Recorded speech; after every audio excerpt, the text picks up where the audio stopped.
Hello friends, welcome to star physics IITB। आज के lecture में हम लोग प्रॉपर्टीज़ ऑफ आइगन वेक्टर्स के बारे में देखने वाले हैं। तो मैं आपको सबसे पहले बता देता हूँ कि बहुत ही इंपॉर्टेंट प्रॉपर्टीज़ है, बहुत ही स्ट्रॉन्ग प्रॉपर्टीज़ है। अगर आप इन प्रॉपर्टीज़ को जानते हैं ना, इनका यूज़ करना अगर आपको आता है तो आप बहुत से मैट्रिक्स को देख के ही उनके eigen values and eigen vectors के बारे में कमेंट कर सकते हैं, बता सकते हैं कि कुछ बहुत ही इंपॉर्टेंट प्रॉपर्टीज़ के बारे में। और आप ऐसा करेंगे तो लोगों को लगेगा देख के कि आप कोई जादू कर रहे हैं, बट जादू कुछ नहीं होता है फिजिक्स में। सब होता है नॉलेज एंड आप कितना जानते हैं, कितनी उसकी प्रॉपर्टीज़ के बारे में जानते हैं। तो बहुत ही स्ट्रॉन्ग प्रॉपर्टीज़ हम लोग देखने जा रहे हैं। तो सबसे पहली प्रॉपर्टी आपके सामने स्क्रीन पे ये रही। ये प्रॉपर्टी क्या बोल रही है? ये प्रॉपर्टी बोल रही है कि the eigen vectors corresponding to distinct eigen values of a matrix are linearly independent. इसका मतलब अगर आपके पास कोई मैट्रिक्स है और उसके आपके पास डिस्टिंक्ट आइगन वैल्यूज हैं, तो उन डिस्टिंक्ट आइगन वैल्यूज के करस्पॉन्डिंग जो आइगन वेक्टर्स होंगे ना, वो लीनियरली इंडिपेंडेंट होते हैं। लीनियरली इंडिपेंडेंट चेक कैसे करते हैं? चेक कैसे करते हैं? हम डिटर्मिनेंट बना के चेक कर सकते हैं, जो कि हमने लास्ट लेक्चर में देखा था। तो एक एग्जाम्पल के साथ शुरू करते हैं और एग्जाम्पल में लिख देता हूँ यहाँ पे। ये एग्जाम्पल में हमारे पास एक ए मैट्रिक्स है। इसके एलिमेंट में लिख देता हूँ। ये मैं 2x2 मैट्रिक्स ले रहा हूँ ताकि हमें टाइम हमारा बचे, ज़्यादा कैलकुलेशन नहीं करनी पड़े, क्योंकि आपका यहाँ पे मेन मोटिव है कंसेप्ट को समझना। ठीक है, तो मैंने एक 2x2 मैट्रिक्स ले लिया है। और ये 2x2 मैट्रिक्स कहीं देखा हुआ लग रहा है क्या? हाँ, ये लेक्चर 4 में मैंने आपको दिखाया था। इसकी eigen values and eigen vectors हमने सब कैलकुलेट किया था। तो मैं यहाँ दोबारा नहीं कर रहा हूँ, मैं यहाँ पे डायरेक्ट वैल्यूज़ लिखूँगा। और आप लोगों को अगर वो देखना है कि कैसे कैलकुलेट किया जाता है, एक बार दोबारा से रिवाइज करना है, तो ऊपर आई बटन में मैंने लिंक दे दिया है उस वीडियो का, वीडियो लेक्चर 4 का। तो आप लोग ज़रूर जाके देख सकते हैं। सो इसमें आइगन वैल्यूज़ कैलकुलेट करने पे आ जाती थी lambda equal to 3 and lambda equal to 4। ठीक है, ये दो आइगन वैल्यूज़ हमारे पास कैलकुलेट करके आ जाती थी। और लेमडा इक्वल टू 3 के करस्पॉन्डिंग जो आइगन वेक्टर था, वो आइगन वेक्टर जनरल इस फॉर्म में आता था के, यानी कि इसके दोनों एलिमेंट बिल्कुल सेम होने चाहिए और के ज़ीरो नहीं होना चाहिए। तो मैं इसका अगर एक न्यूमेरिकल आइगन वेक्टर लिखने की कोशिश करूं, तो इसका न्यूमेरिकल आइगन वेक्टर आ जाता है कुछ भी के इक्वल टू 1 मैंने पुट कर दिया लेट से, तो 1,1 ये इसका एक न्यूमेरिकल आइगन वेक्टर आ गया। लेमडा इक्वल टू 4 के करस्पॉन्डिंग जनरल जो आइगन वेक्टर हमने कैलकुलेट किया था, कैसे कैलकुलेट किया था और वो कितना आया था? वो आया था 3/2 टाइम्स के, एंड दूसरा जो एलिमेंट है वो के। ठीक है, के ज़ीरो नहीं हो सकता है, उसके अलावा कुछ भी हो सकता है। के की वैल्यू अगर मैं 2 पुट कर दूं तो मेरे पास 3,2 न्यूमेरिकल आइगन वेक्टर्स आ जाएंगे। अब इन दो आइगन वेक्टर्स, ये प्रॉपर्टी क्या कहता है? इनकी आइगन वैल्यूज़ डिफरेंट थी। आइगन वैल्यूज़ आप देख सकते हैं कि आइगन वैल्यू 3 एंड 4 डिफरेंट है। तो इसके करस्पॉन्डिंग जो आइगन वेक्टर्स होंगे, यानी कि ये जो दो आइगन वेक्टर मैंने आपके सामने लिख दिए, ये दोनों आइगन वेक्टर्स लीनियरली इंडिपेंडेंट होंगे। तो अगर मैं इस पहले वाले आइगन वेक्टर को x1 बोल देता हूँ एंड दूसरे वाले को x2 बोल देता हूँ, तो इनका लीनियरली इंडिपेंडेंस मैं चेक कैसे करता हूँ? मैंने आपको लास्ट लेक्चर में ही बताया कि हमें एक डिटर्मिनेंट बनाना है जिसके एलिमेंट होंगे इनके इन्हें एज अ कॉलम हम इसमें सेट कर देंगे। तो 1 1 एंड 3 2, ये यहाँ पे डिटर्मिनेंट आ गया। ये अगर आप कैलकुलेट करके देखें तो आपको पता है 1 इंटू 2 माइनस 1 इंटू 3। ठीक है, जो कि आप देख सकते हैं 2 माइनस 3 माइनस 1, और ये जीरो के इक्वल नहीं है। इसका मतलब ये दोनों लीनियरली इंडिपेंडेंट है। इसका मतलब x1 and x2 are linearly independent. ठीक है, तो आगे बढ़ते हैं और इसका हम नेक्स्ट प्रॉपर्टी देख लेते हैं।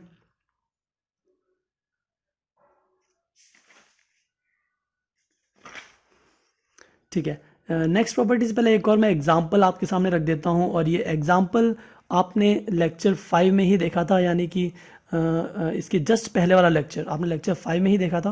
वो एग्जांपल मैं दोबारा से यहाँ लिख देता हूँ। तो एक नया एग्जांपल आपके सामने ये रहा। ये एग्जांपल में हमारे पास मैट्रिक्स कुछ इस टाइप का है कि इसके सारे एलिमेंट्स 1 है।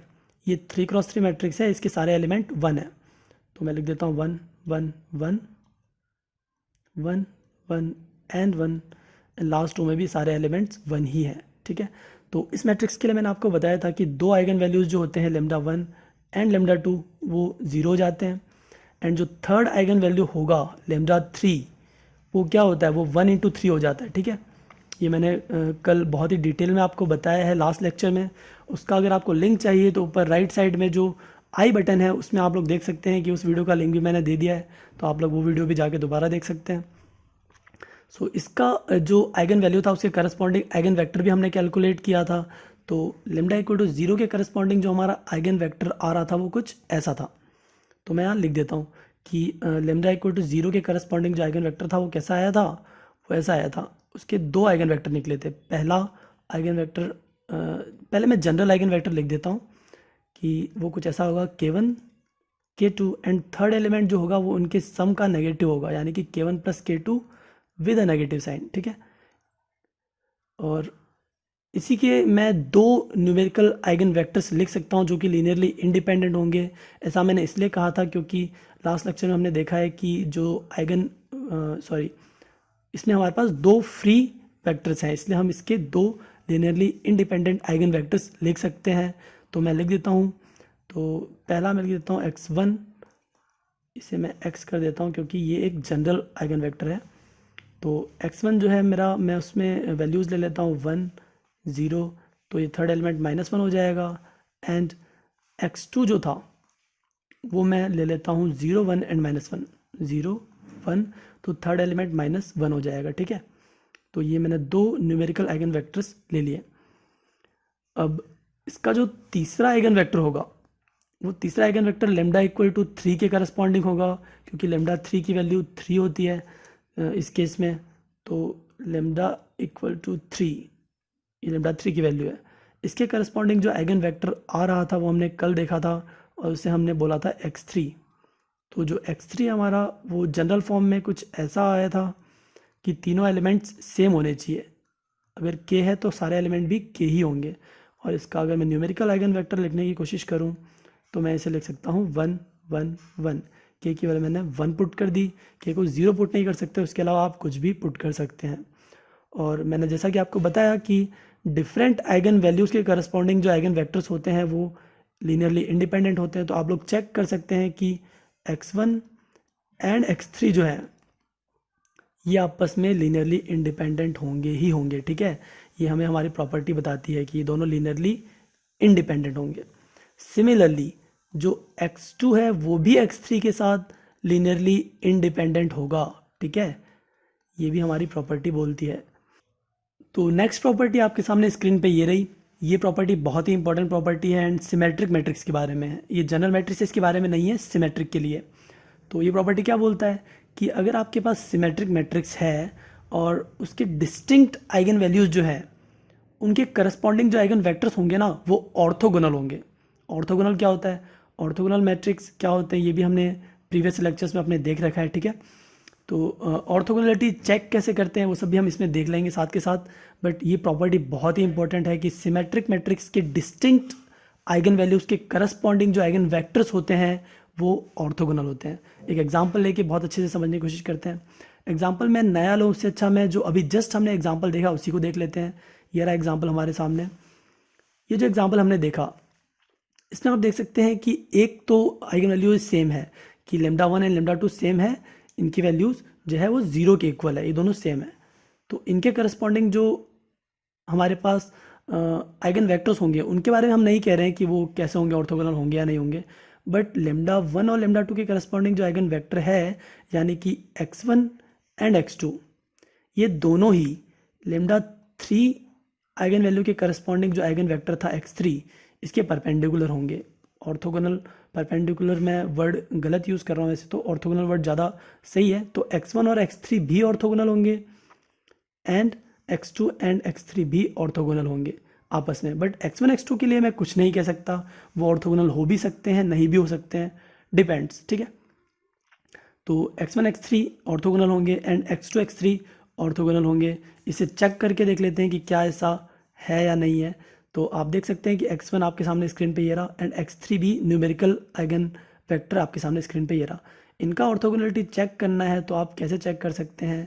इनका ऑर्थोगोनलिटी चेक करने के लिए कंडीशन ये होती है कि अगर आपको x1 एंड x3 का ऑर्थोगोनलिटी चेक करना है तो आप क्या करेंगे, आप करेंगे x1 ट्रांसपोज को x3 से मल्टीप्लाई करके देखेंगे। अगर ये क्वांटिटी 0 आ जाती है, अगर ये इक्वल टू 0 आ जाता है तो हम कहेंगे कि x1 and x3 are orthogonal, ठीक है। इनके लिए हम कह सकते हैं कि अब ये ऑर्थोगोनल ही होंगे। सो चेक करके देख लेते हैं। x1 ट्रांसपोज हमारे पास आ जाएगा 1 0 एंड -1 एंड सॉरी ट्रांसपोज लगाना मैं भूल गया। एंड जो आपका x3 है वो आपका आ जाएगा 1 1 1। ठीक है, तो इनका मैं अगर मल्टीप्लाई करके देखूँ, मैं x1 ट्रांसपोज टाइम्स x3 करूँ तो आप लोग देख सकते हैं 1 0 -1 और इसका मल्टीप्लिकेशन हो जाएगा 1 1 1 से। आप करके देखिए, मैं श्योर हूँ कि ये वैल्यू 0 ही आएगी। आप लोग ज़रूर करके देखिए मैट्रिक्स मल्टीप्लिकेशन। और सिमिलरली मैं एक और स्टेटमेंट यहाँ पे लिख सकता हूँ, एक और मैं मैथमेटिकल कंडीशन यहाँ पे लिख सकता हूँ कि x2 एंड x3 भी ऑर्थोगोनल होंगे। इसका मतलब x2 ट्रांसपोज टाइम्स x3 जो है ये भी आपका 0 ही आएगा। आप लोग ज़रूर करके देखें, ठीक है इसे।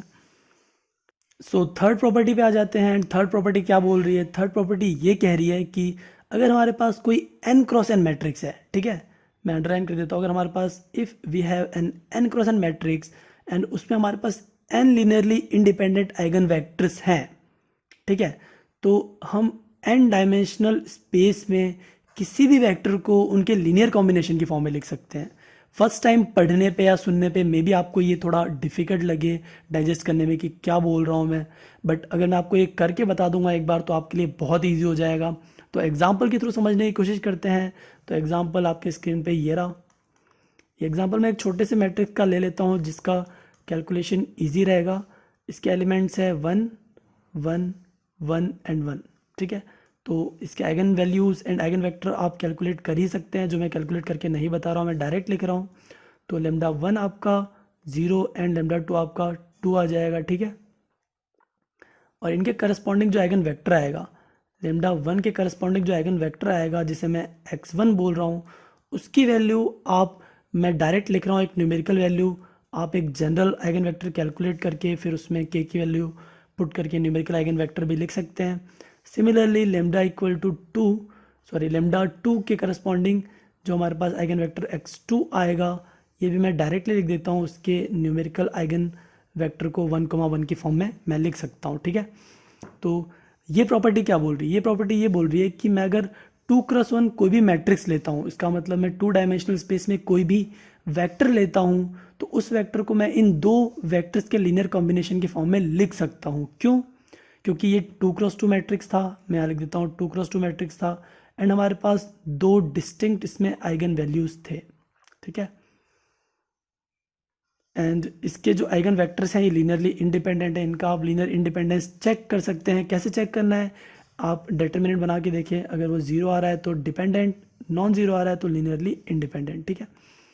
तो मैं अगर कोई जनरल एक x3 एग्जांपल लेता हूँ, लेट से मैंने एक x3 एक जनरल तो नहीं, एक आर्बिट्रेरी कोई भी मैंने वेक्टर ले लिया, 3,4 इसके एलिमेंट्स हैं लेट से, तो मैं कह रहा हूँ कि मैं इसे लीनियर कॉम्बिनेशन की फॉर्म में लिख सकता हूँ, यानी कि कुछ c1 टाइम्स x1 जो कि 1,-1 था, प्लस मैं c2 टाइम्स x2 इसे लिख सकता हूँ, ठीक है। और x2 की जगह मैं क्या लिख सकता हूँ? x2 की जगह मैं डायरेक्ट वैल्यू लिख देता हूँ थोड़ा सा टाइम बचाने के लिए। तो यहाँ पे मैं लिख दूंगा 1,1 मैट्रिक्स, ठीक है, सॉरी 1,1 इसमें एलिमेंट्स होंगे इस वेक्टर में। तो अगर मैं इसे करके देखूँ, c1 c2 मुझे कैलकुलेट करना है तो मुझे क्या करना होगा? मुझे मल्टीप्लाई करके ऐड करना होगा। तो इसे मैं ऐसे लिख सकता हूँ c1 plus c2 and minus c1 plus c2, ये मैं लिख सकता हूँ। और मेरे पास LHS में है 3,4, ठीक है। तो अगर मैं एलिमेंट वाइज कंपेयर करूँ तो आप देख सकते हैं कि ये जो 3 है वो इस फर्स्ट एलिमेंट जो कि c1 प्लस c2 है इसके इक्वल होना चाहिए। तो c1 प्लस c2 जो है आपका वो 3 के इक्वल होना चाहिए and minus c1 plus c2 जो है वो आपका 4 के इक्वल आना चाहिए। तो अगर मैं इन दोनों इक्वेशंस को सॉल्व कर लेता हूँ तो मेरे पास c1 c2 की वैल्यूज़ आ जाएंगी। c1 हमारे पास सॉल्व करने पे -1/2 आ जाएगा एंड c2 आप अगर सॉल्व करेंगे तो आपके पास 7/2, 7/2 ये आ जाएगा, ठीक है। तो इसका मतलब क्या हुआ? इसका मतलब ये हुआ कि ये जो जनरल मैंने कोई भी, जनरल तो नहीं, आर्बिट्रेरी मैंने कोई भी वेक्टर लिया था 3,4, जो हमारा x3 है 3,4, इसे मैं लिख सकता हूँ लीनियर कॉम्बिनेशन की फॉर्म में, यानी कि -1/2 times x1 plus 7/2 times x2। x1 x2 की मैं अगर वैल्यू पुट कर दूंगा तो मैं लिख सकता हूँ -1/2 टाइम्स x1 की जगह 1, -1 एंड x2 की जगह मैं लिख दूंगा 7/2 टाइम्स 1, 1। ठीक है, तो ऐसे हम लिख सकते हैं हमेशा किसी भी 2 डायमेंशनल वेक्टर को इन 2 वेक्टर के लीनियर कॉम्बिनेशन की फॉर्म में। ठीक है, तो अब नेक्स्ट प्रॉपर्टी देख लेते हैं।